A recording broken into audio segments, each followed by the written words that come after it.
नमस्ते साथीहरु, तपाईहरुलाई इफेक्टिभ लोकसेवाको यो च्यानलमा स्वागत छ र च्यानलमा नयाँ हुनुहुन्छ भने कृपया सब्स्क्राइब गर्नुहोला र आज हामीले यस च्यानलमा नेपालको भूगोल सम्बन्धी प्रश्नहरु एकदम महत्त्वपूर्ण प्रश्नहरु लोकसेवाका विभिन्न तहका एक्जामहरुमा सोधिरहने प्रश्नहरु हामीले समेटेर ल्याएका छौं र आशा छ यस भिडियो तपाईहरुको लागि एकदम महत्त्वपूर्ण र हेल्पफुल हुनेछ भन्ने आशाको साथ म भिडियोमा अघि बढ्न अनुमति चाहन्छु र हाम्रो प्रथम प्रश्न आजको लागि रहेको छ साथीहरु, नेपालको कफी उत्पादनका लागि प्रसिद्ध जिल्ला कुन जिल्ला हो भन्ने प्रश्न रहेको छ र यसका अप्सनहरु यस प्रकार रहेका छन्।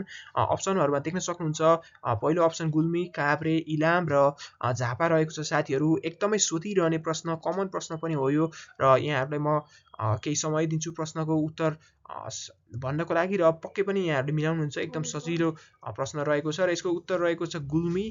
एकदम कमन क्वेशन हो यो र अर्को क्वेशनमा हामी अघि बढ्छौं र अर्को क्वेशन रहेको छ नेपालमा सबैभन्दा कम पानी पर्ने स्थान कुन हो भनेर प्रश्नले सोधेको छ र यसका अप्सनहरु रहेका छन् कास्की, गोदावरी, लोमन्थाङ र चामे रहेको छ साथीहरु र पक्कै पनि यो पनि तपाईहरुले मिलाउनुहुन्छ। यहाँ चामे र लोमन्थाङ दुईटै मुस्ताङ जिल्लामा पर्छन् र कन्फ्युज नहुनु होला। यसको सही उत्तर रहेको छ लोमन्थाङ र यो पनि एकदम ट्रिकी क्वेशन हो र अर्को क्वेशनमा हामी अघि बढ्छौं र अर्को क्वेशन रहेको छ क्षेत्रफलको हिसाबले डोल्पा जिल्ला भन्दा सानो थोरै मिस्टेक भन्छ साथीहरु, मैले यहाँ भुलेछु, मनाङ चामेमा रहेको छ। यस प्रश्नमा अघि बढ्दाखेरि क्षेत्रफलको हिसाबले डोल्पा भन्दा सानो अञ्चल कुन हो भन्ने क्वेशन रहेको छ र यसका अप्सनहरु यस प्रकार रहेका छन्। अप्सन 1 लुम्बिनी, राप्ती, महाकाली र धौलागिरी अञ्चल रहेका छन् र पक्कै पनि यसको सही उत्तर तपाईहरुले मिलाइसक्नु भएको छ। कमेन्टमा लेख्नु होला यसको सही उत्तर के हो र यसको सही उत्तर सजिलो छ, महाकाली हो। र प्रश्न नम्बर 4 मा हामी अघि बढ्छौं साथीहरु र प्रश्न नम्बर 4 ले भन्छ ग्वाले केदारधाम कहाँ पर्दछ। एकदम नयाँ प्रश्न रहेको छ यो र अप्सन 1 मा रहेको छ पाल्पा, जुम्ला, धादिङ या मुस्ताङ। तपाईहरुले छान्नु पर्ने छ यो चारवटा अप्सन मध्ये र तपाईहरुले पक्कै पनि यसको पनि सही उत्तर मिलाइसक्नु भएको छ जस्तो लाग्छ मलाई र यसको सही उत्तर रहेको छ जुम्ला। र नेपालको भूगोल सम्बन्धी प्रश्नहरु हामीले बताइरहेका छौं साथीहरु र तपाईहरु यदि नयाँ हुनुहुन्छ भने सब्स्क्राइब गर्नु होला च्यानलमा। तपाईहरुलाई के लाग्छ उत्तर कमेन्ट गर्न सक्नुहुन्छ कमेन्ट बक्समा र केही टीका टिप्पणीहरु पनि दिन सक्नुहुन्छ र अर्को प्रश्नतर्फ हामी अघि बढ्छौं र प्रश्नले सोधेको छ नेपालको चुरे पर्वतको सर्वोच्च चुचुरो कुन हो र अप्सन यस प्रकारका छन्। पहिलो अप्सन रहेको छ हिडिम्बा, दोस्रो अप्सन चुलाचुरी, तेस्रो अप्सन दाउन्ने र चौथो अप्सन रहेको छ गारबा र यसको पनि सही उत्तर यहाँहरुले पक्कै पनि मिलाइसक्नु भएको छ र यसको सही उत्तर रहेको छ गारबा। र अर्को प्रश्नतर्फ हामी अघि बढ्छौं र अर्को प्रश्नले भन्छ सप्तकोशी नदीका सहायक नदी कति छन्। यो चाहिँ संख्यात्मक प्रश्न रहेको छ साथीहरु। यो पनि लोकसेवाको विभिन्न एक्जामहरुमा यस्ता संख्यात्मक प्रश्नहरु पनि सोधिने गर्छ र अप्सन हजुरहरुले देखिसक्नु भएको छ 3, 4, 5 र 6 र यसको सही उत्तर यहाँहरुले मिलाउनु भएको छ। यदि छैन भने म डिस्प्ले गर्छु। यसको सही उत्तर रहेको छ 5 वटा नदीहरु चाहिँ सहायक नदी रहेका छन् सप्तकोशीको। र अर्को प्रश्नतर्फ अघि बढ्दा हामी राराताल कुन जिल्लामा पर्छ भन्ने एकदम प्रश्न रहेको छ। यहाँ डबल क्वेशन मार्क भएछ, सरी फर दैट। र अप्सन 1 रहेको छ हुम्ला, अप्सन 2 मा हामीले डोल्पा देख्न सक्छौं, सबैभन्दा ठूलो जिल्ला हाम्रो, अप्सन 3 मा जुम्ला र अप्सन 4 मा मुगु। सामान्यतया यहाँ हिमाली जिल्लाहरु दिएका छन् र एकदम ट्रिकी पनि हुन सक्छ यो क्वेशन, तर एकदम कमन क्वेशन भएको कारण यसको एन्सर मिल्ने छ र मुगु रहेको छ। पक्कै पनि तपाईहरुले मिलाइसक्नु भएको छ र हामी अर्को प्रश्नतर्फ अघि बढ्छौं र अर्को प्रश्नले भन्छ सगरमाथाको हालको आधिकारिक उचाइ कति हो। केही समय अघिसम्म सगरमाथाको उचाइ 8848 मिटर थियो जुने देखिएको छ, तर हालमा यो परिवर्तन भएको छ। करिब धेरै नै समय भइसक्यो परिवर्तन भएको र तपाईहरुले पक्कै पनि यसको एन्सर निकालिसक्नु भएको होला। र अप्सन दिएको छ 8848 मिटर, 8848.86 मिटर, 8850 मिटर या 8846 मिटर र यसको सही उत्तर रहेको छ साथीहरु 8850 मिटर र 8848.86 मिटर। र अर्को प्रश्नतर्फ हामी अघि बढ्छौं र प्रश्नले सोधेको छ नेपालको सबैभन्दा ठूलो जिल्ला क्षेत्रफलको हिसाबले कुन हो र अप्सन यस प्रकार छन्। तपाईहरुले देख्न सक्नुहुन्छ अप्सन 1 मा हुम्ला, डोल्पा, मुस्ताङ वा जुम्ला। तपाईहरुले छान्नु पर्ने हुनेछ यो चारवटा अप्सन मध्ये र एकदम इजी क्वेशन रहेको छ यो। क्षेत्रफलको हिसाबले सबैभन्दा ठूलो जिल्ला पक्कै पनि डोल्पा हो। यदि यही क्वेशनमा जनसंख्याको हिसाबले भनेको भए चाहिँ यहाँ काठमाडौँ हुने थियो। र अर्को प्रश्नतर्फ हामी अघि बढ्छौं र नेपालमा सबैभन्दा बढी वर्षा हुने स्थान कुन हो भनेर प्रश्नले सोध्न खोजेको छ र अप्सन 1 इलाम रहेको छ भने दोस्रो पोखरा, तेस्रो धरान र चौथो धनकुटा रहेको छ। यसको पनि तपाईहरूले पक्कै पनि अप्सन देखिसक्नु भएको छ र यसको सही उत्तर हुनेछ साथीहरू पक्कै पनि पोखरा हुनेछ। लुम्ले कास्की भनेर हामी जुन सुन्छौँ न त्यही हो। र अर्को त क्वेसनतर्फ अघि बढ्दा र अर्को क्वेसनले भनेको छ साथीहरू भित्री मधेस कुन भूभागसँग सम्बन्धित छ। एकदम यो सामान्य क्वेसन तर झुक्क्याउने खाले क्वेसन छ, यो ट्रिकी क्वेसन भन्छु। अप्सन 1 तराई, 2 पहाड, 3 चुरे र 4 हिमाल। र यसको सही उत्तर तपाईहरूलाई म कमेन्टमा लेख्न अनुरोध गर्छु र पक्कै पनि यहाँहरूले मिलाइसक्नु भएको छ। यसको सही उत्तर हुन्छ चुरे। तर भित्री मधेस भन्नाले धेरैको दिमागमा तराई आउने गर्छ तर त्यो एकदम गलत हो। यसको सही उत्तर हुन्छ चुरे। र अर्को प्रश्नतर्फ हामी अघि बढ्छौँ। कोशी प्रदेशको राजधानी कुन हो। एकदम यो कमन प्रश्न रहेको छ यहाँ र पक्कै पनि साथीहरूले तपाईहरूले मिलाइसक्नु भएको होला यसको उत्तर।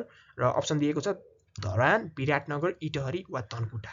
4 अप्सन मध्ये यहाँहरू छान्नुपर्ने हुनेछ र इक्जाममा यही प्याटर्न क्वेसन सोधिनेछ साथीहरू। र यसको सही उत्तर रहेको छ विराटनगर। पक्कै पनि विराटनगर धरानको जुन मोरङ जिल्लामा पर्छ। र अर्को प्रश्नतर्फ हामी अघि बढ्छौँ। नेपाल भारत सीमा सबैभन्दा लामो कुन प्रदेशसँग छ। र यो चाहिँ तपाईहरूले क्वेसन फेरि पढ्नु होला। नेपाल भारत सीमा सबैभन्दा लामो कुन प्रदेशसँग छ।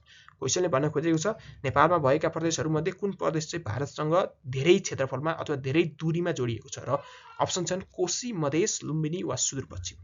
र यसको सही उत्तर तपाईहरूले कमेन्टमा लेख्नु होला साथीहरू।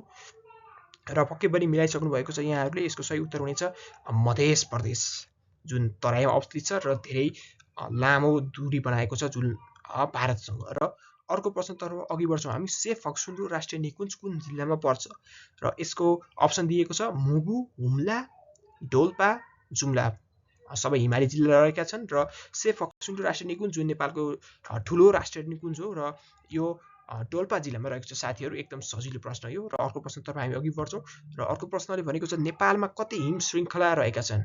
र यो पनि एकदम कमन प्रश्न हो साथीहरू। अप्सन 1 7, अप्सन 2 8, अप्सन 3 4 र अप्सन 4 5। र यो सङ्ख्यात्मक प्रश्नहरू झुक्क्याउने गर्छन् कहिलेकाहीँ तर यहाँहरूलाई जानकारी अथवा नलेज छ भने यसको इजिली मिलाउन सक्नुहुन्छ। यसको सही उत्तर रहेको छ इजी छ अप्सन 2 जुन 8 हो। र अर्को प्रश्नतर्फ अघि बढ्छौँ साथीहरू। च्यानलमा नयाँ हुनुहुन्छ भने सब्सक्राइब गर्नु होला। र इफेक्टिभ लोकसेवाको यो भिडियो यहाँहरूलाई यदि मन परिरहेको छ भने लाइक र सब्सक्राइब गर्न नभुल्नु होला र कमेन्ट पनि गर्नु होला। र अर्को प्रश्नतर्फ हामी अघि बढ्छौँ। नेपालमा सबैभन्दा ठुलो हिमनदी कुन हो। र यो सोधिरहने प्रश्न। र एक रहेको छ खुम्बु हिमनदी, दोस्रो रहेको छ यालुङ हिमनदी, तेस्रो रहेको छ लाङटाङ हिमनदी र चौथो रहेको छ रोलवालिङ हिमनदी। र यो प्रश्नको सही उत्तर पक्कै पनि खुम्बु हिमनदी हो। तर धेरै साथीहरूले यहाँ मिस्टेक गर्न सक्नुहुन्छ लामटाङ हिमनदी भनेर जुन चाहिँ लामो हिमनदी हो। खुम्बु भनेको ठुलो हिमनदी हो। एकदम यो कन्फ्युज नहुनु होला, एकदम इजी छ। र नेक्स्ट प्रश्नतर्फ हामी जान्छौँ। नेपालमा सबैभन्दा बढी जनसङ्ख्या घनत्व कुन जिल्लामा छ भन्न खोजेको। नेपालमा सबैभन्दा बढी जनघनत्व कुन जिल्लामा छ भन्ने बुझिन्छ। र तपाईँहरूले यस्तो प्रश्न ट्याकल गर्दाखेरि तपाईँहरूले के जानकारी हुनुपर्छ भन्दाखेरि जनघनत्व भनेको जनसङ्ख्या डिभाइडेड बाई क्षेत्रफल त्यो जिल्लाको। र जुन जिल्लामा थोरै क्षेत्रफल छ धेरै जनसङ्ख्या छ उसको घनत्व बढी हुन्छ। र एकदम इजी क्वेसन छ यो। भक्तपुर सानो छ, त्यहाँ एकदम धेरै बसोबास रहेको छ, जनसङ्ख्या धेरै छ। र यसको एन्सर 2 अप्सन भक्तपुर हुन्छ। र अर्को प्रश्नतर्फ हामी अघि बढ्छौँ। नेपालको सबैभन्दा ठुलो संरक्षित क्षेत्र कुन हो। र अप्सन यस प्रकारका छन् मनासलु, कञ्चनजङ्घा, अन्नपूर्ण संरक्षित क्षेत्र वा सगरमाथा संरक्षित क्षेत्र। र यसको सही उत्तर हुनेछ पक्कै पनि अन्नपूर्ण संरक्षित क्षेत्र। यो पनि एकदम सोधिरहने प्रश्न हो साथीहरू। यसलाई पनि तपाईँहरू स्क्रिनसट लिन सक्नुहुन्छ यो क्वेसनलाई अथवा नोटमा लेख्न सक्नुहुन्छ। यो सोधिरहने प्रश्न हो। र अर्को प्रश्नतर्फ हामी अघि बढ्छौँ। र अर्को प्रश्न 19 नम्बर प्रश्नले भन्छ नेपालको सबैभन्दा पुरानो राष्ट्रिय निकुञ्ज कुन हो। एकदम यो सजिलो प्रश्न रहेको छ। तपाईँहरूले मिलाइसक्नु पनि भएको छ होला। यस्तो अप्सनहरू हेर्दाखेरि यहाँहरूले र यस प्रश्नको पक्कै पनि उत्तर यहाँहरूले मिलाइसक्नु भएको छ। र यसको उत्तर हामी हेर्छौँ यहाँ। यसको उत्तर रहेको छ पक्कै पनि चितवन राष्ट्रिय निकुञ्ज रहेको छ। र साथीहरू तपाईँहरूलाई म थप जानकारी दिउँ। चितवन राष्ट्रिय निकुञ्ज र सगरमाथा राष्ट्रिय निकुञ्ज हाम्रो विश्व सम्पदा सूचीमा नेपालबाट 10 वटा सूचीकृत भएका छन् जसमध्ये चितवन राष्ट्रिय निकुञ्ज र सगरमाथा राष्ट्रिय निकुञ्ज पनि त्यसमा राखिएको छ। र चितवन राष्ट्रिय निकुञ्ज पुरानो राष्ट्रिय निकुञ्ज यहाँ हजुरले थाहा पाइसक्नुभयो। र कोशीटप्पु राष्ट्रिय निकुञ्जको पनि म एउटा भनिदिउँ। यसमा चाहिँ अर्ना चाहिँ त्यसको विशेषता रहेको छ अर्ना जुन चाहिँ त्यहाँ पाइन्छ भने। अर्को प्रश्नतर्फ हामी अघि बढ्छौँ। र अर्को प्रश्न रहेको छ साथीहरू तपाईँहरूले देख्न सक्नुहुन्छ स्क्रिनमा। नेपालको जलवायु कस्तो प्रकारको छ। र अप्सनहरू यहाँ रहेका छन् उष्ण, शीत, मरुभूमीय वा विविध। र 4वटा अप्सन मध्ये यहाँहरूले छान्नुपर्ने छ एउटा। र म पक्कै पनि यहाँहरूले मिलाइसक्नु भएको छ यसको उत्तर। म डिस्प्ले गरिदिन्छु उत्तर। र विविध भनेको हिमाल पहाड तराईको हावापानी मिसिएको अथवा एक मात्रै हावापानी नभएको विविध हावापानी भएको नेपाल त्यो बुझिन्छ। र विविधमा 5 प्रकारको हावापानी पाइने हुँदा नेपालको जलवायु कस्तो प्रकारको छ भन्दा यसको उत्तर के भयो? अप्सन 4 विविध भयो। र अर्को प्रश्नतर्फ हामी अघि बढ्छौँ साथीहरू। र क्वेसनले सोधेको छ सुनकोशी जलविद्युत आयोजना कुन जिल्लामा अवस्थित छ? र हामी करिब अन्त्यमा पनि आइसक्यौँ साथीहरू। च्यानलमा नयाँ हुनुहुन्छ भने सब्सक्राइब गर्नु होला, भिडियो मन परेको छ भने लाइक र शेयर पनि गर्न नभुल्नु होला। र अप्सन यस प्रकारका छन्। Option 1 Ramechhap, option 2 Dolakha, option 3 Sindhupalchok र अप्सन 4 रहेको छ काभ्रे। र यसको सही उत्तर के होला साथीहरू? यहाँहरूले पक्कै पनि सोचिसक्नु भएको छ र म डिस्प्ले पनि गरिदिन्छु। कमेन्टमा पनि लेख्नु होला यसको सही उत्तर।